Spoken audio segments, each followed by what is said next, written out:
کے معارف کے ناظرین کو میرا سلام۔ گزشتہ رات ایک معاملہ سامنے آیا جس میں جانی پور میں ایک شخص نے سوسائیڈ کی اور الزام لگایا جانی پور تھانے پر کہ ایک معاملے میں اس کو 15-16 سال تک گھسیٹا گیا اور اس پر کیس چلتا رہا، لیکن اس کے بعد 16 سال گزر گئے اور اسے بے گناہ ثابت کیا جاتا ہے اور وہ خوشی خوشی اپنی زندگی گزارتا ہے، اپنے معاملات درست کر لیتا ہے،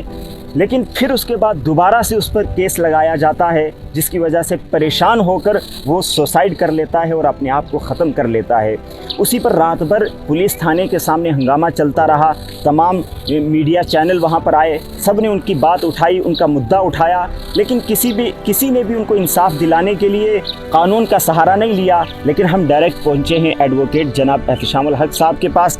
جو جموں ہائی کورٹ پہ موجود ہوتے ہیں، تو ان سے بات کریں گے۔ انہوں نے وعدہ کیا ہے کہ ہم ان کو انصاف دلائیں گے، ان کی آواز کو اٹھائیں گے۔ تو قانونی طور پر اس معاملے میں کیسے ان کو انصاف دلایا جا سکتا ہے اور اس کے لیے آپ کیا کر سکتے ہیں، بتائیے گا ناظرین کو۔ جی، پہلی بات تو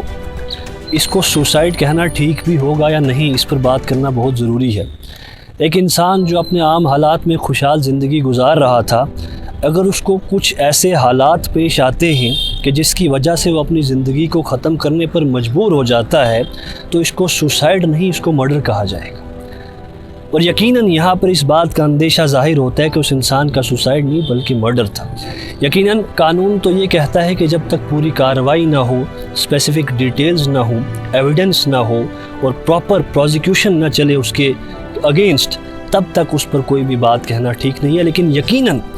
آج یہ ڈیمانڈ رکھی جا سکتی ہے کہ اس کے اندر CBI بٹھائی جائے اور انڈیپینڈنٹ آرگنائزیشنز کو آرڈر دیا جائے کہ وہ اس کیس کی کوگنیزنس لیں، اس میں اسپیسیفک انویسٹیگیشن ہو، اور جو اصل میں اس کی موت کے پیچھے جو وجہ تھی اس وجہ کو لوگوں کے سامنے آ کے رکھا جائے، اور پھر جو لوگ بھی اس کے لیے ذمہ دار تھے ان کے خلاف آواز اٹھانے کے لیے ہم تیار ہیں، ان کے کیس کو آگے لے جانے کے لیے ہم تیار ہیں۔ اچھا، اس بندے نے اپنی سوسائیڈ کرنے سے پہلے، آپ تو کہہ رہے ہیں کہ سوسائیڈ نہیں کہا جا سکتا، اس کو مرڈر ہی کہا جائے گا، چونکہ ایک معاملہ تھا اور اس نے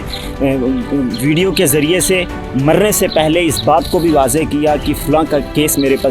اوپر چل رہا ہے اور اس کیس کی وجہ سے میں اپنی سوسائیڈ کر رہا ہوں، اپنی جان لے رہا ہوں۔ تو اس نے ویڈیو کے ذریعے سے بھی یہ پیغام دیا اور ویڈیو جاری کر کے سارا معاملہ کلیئر کر دیا۔ تو اب اس معاملے میں آپ کیا کہتے ہیں کہ جو اس نے ویڈیو بنا کر اپنا پیغام واضح کیا ہے، تو اس پر قانونی طور پر کیا کیا جا سکتا ہے؟ جو اس کی آخری سٹیٹمنٹ تھی، یقیناً یہ ایک امپورٹنٹ پیس آف ایویڈنس ہے۔ ڈائن ڈکلیریشن کا کانسیپٹ بھی یہاں پر ہم انووک کریں گے اور بہت ساری چیزیں ہیں، لیکن اس کے ساتھ ساتھ جو بات انہوں نے کہی اپنے مرنے سے پہلے، اس کے ساتھ ساتھ کچھ نہ کچھ کورابوریٹو ایویڈنس بھی ہمیں چاہیے ہوگا کہ ان کی بات میں کتنی سچائی تھی۔ یقیناً جب تک اس میں پوری انڈیپینڈنٹ آرگنائزیشن کے تھرو کارروائی نہ کی جائے کچھ بھی کہا نہیں جا سکتا، لیکن یقیناً